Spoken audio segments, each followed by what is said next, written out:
God is telling you to go forth on your dreams. Don't let nobody stop you from accomplishing the dream that God has placed inside of you. I know a lot of people say there's a time and a season for everything. This may not be your season, but God has given you the green light through Jesus Christ. I said this in a live, like I think a couple of weeks back. That verse where it talks about a time and a season for everything, that verse is not referring to believers. It's referring to unbelievers. Once you believe in Christ, you have everything inside of you to go for your dreams. Jesus is your green light. I'm going to say that one more time.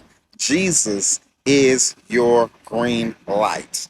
So passionate about dreams because this was my testimony. I've been through so much doubt in my life by teachers, students, family members.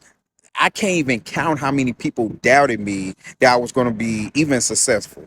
I went through so much therapy, so many counseling sessions, so many doctor's appointments, people telling me I will never be able to make it.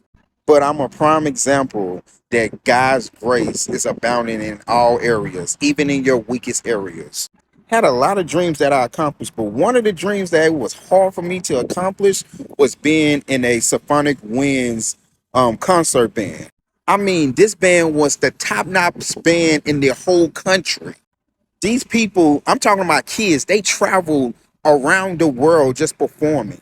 And I barely had even a third grade education in high school. And you expect me, I was like, man, I want that dream. Couldn't read music, couldn't even read a book, but I was like, that dream is mine. I want that dream. I practice night and day, not only to read music, but memorize music. And God has given me the skills to do that through Jesus Christ. Man, it was so insane to when I actually auditioned for that band. The band director was so amazed that he had no choice but to get me in. Even though he didn't even want to. He's like, I have no choice because your work ethic and what God is doing on your life, man, I gotta put him in. I have more stories like that, but it was to a point where everybody looked at me. Every time I accomplished one of my dreams, the dreams that God has placed inside of me, everybody looked at me with that weird look like, how? This is impossible. But with God, all things are possible. Don't let people discourage what God has placed inside of you. You know what God has said to you. This is not a conference call. It's time to start doing the impossible.